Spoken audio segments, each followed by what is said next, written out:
Something you've actually been mentioning here for us, and we have some new details about. Metro Police are investigating a deadly crash on Preston Highway. It happened around 2:30 this morning near the Circle K just past the Waterson.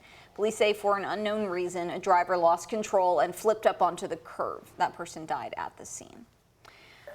Military aircraft arrive in the metro today as the city prepares for thunder over Louisville. And we will hear them when they get here. Oh, we will. This is, of course, part of the preparations. And part of those preparations is the 2nd Street Bridge. It's going to close this morning. This happens every year, of course, before thunder, to give crews the time and the space to load the fireworks onto the bridge. So it'll start closing at 9:30 this morning. It'll stay closed to traffic through the weekend until Sunday afternoon. Then tomorrow, the Big 4 pedestrian bridge will close for air show practice. That's from 11 a.m. to 5 p.m. On Thunder Day, the bridge is going to close again from 10 in the morning till midnight. And things on the Indiana side of the river are looking a bit different this year ahead of thunder. So take a look at this map with us. Parts of Riverside Drive are under construction and will be closed. Now, this limits parking along the riverbank. A spokesperson for the city of Clarksville told us the road work makes it impossible for the city to open the walk from Ashland Park to Jeffersonville. We wanted to keep it open to pedestrians so we could do that again this year, but public safety just decided it was too dangerous. You know, if someone got hurt, they wouldn't be able to get to them and get them out of the area quickly enough, so they just decided to close it. So also in preparation of the big event, the Coast Guard will talk about its safety plans. Right now, we know it's keeping a close eye on the river water levels. At last check, the Coast Guard said the river was just under 21 feet, which is just a few feet below levels that would be considered concerning. The river level is also expected to drop before Saturday. And for road closures around downtown Louisville and all of your other thunder needs, all you have to do if you want some more information about it is text the word thunder to the number on your screen, 502-582-7290, and we'll immediately send you a link right to your phone with all the information for this Saturday. Right now, the Louisville Metro Police Department is facing a shortage of almost 300 officers. That's something Mayor Craig Greenberg and Police Chief Jacqueline Gwynn Billaroel hope will be changed with the new FOP contract. The contract focuses on issues like working conditions, job benefits, and pay increases. Those pay increases are already making an impact. Mayor Greenberg says at least one former officer committed to returning to the force after hearing the new details. He heard about this new contract. He decided that he is going to leave his job and come back to LMPD. So I firmly believe that while that is just one story, there are going to be many more like that. If passed, all LMPD officers would see an immediate 7% pay increase with another round of raises in July. With both parties agreeing to contract terms, all that's left is for Metro Council to vote. Gun violence is down all across Metro Louisville, and that's according to the Louisville Office for Safe and Healthy Neighborhoods.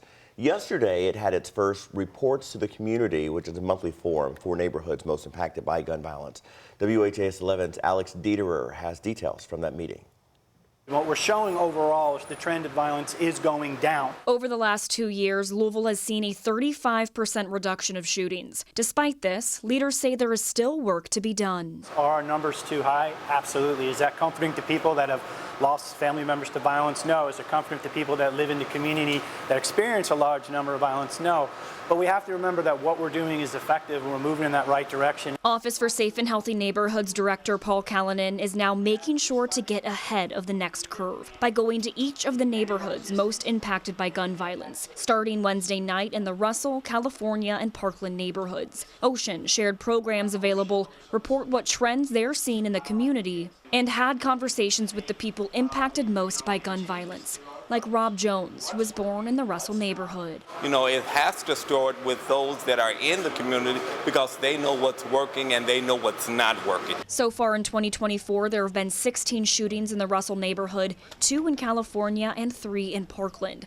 But Callanan says these numbers don't show the whole picture. You look at measuring crime statistics for neighborhoods or locations, you need to look at a bigger, longer period of time and just saying this time last year we had 7 shooters, this time we have this much, therefore it's projecting that it's going to go higher. That's a false reading to look at because anything can happen. Gun violence is so complex. Over the last 2 years, Ocean has implemented around 60 new programs to address gun violence. In the Russell neighborhood, Alex Dieterer, WHAS11 on your side. Ocean will hold monthly report to the community meetings through September. Next month's meeting will focus on the Shawnee and Chickasaw neighborhoods. A former assistant coach for the University of Kentucky's swim team is speaking out about a new lawsuit. The suit, filed against the university and former swim coach Lars Jorgensen, alleges the sexual assault of swimmers. It also claims the school purposely disregarded multiple reports of inappropriate and sexual relationships. Coach Briggs Alexander filed the suit along with an anonymous former Kentucky swimmer. Briggs is now telling us why he did that. I was just repeatedly discouraged and vigorously discouraged to not come forward and to not, publish this reporting. And as a professional, I gave my heart and soul to the team and to the program and to Mitch Barnhart and Lars Jorgensen. And it hurts to say that none of that, none of that mattered, because they just wanted to win. They wanted medals. In response, the university sent out a statement saying it was distressed to hear about the allegations and is cooperating with law enforcement.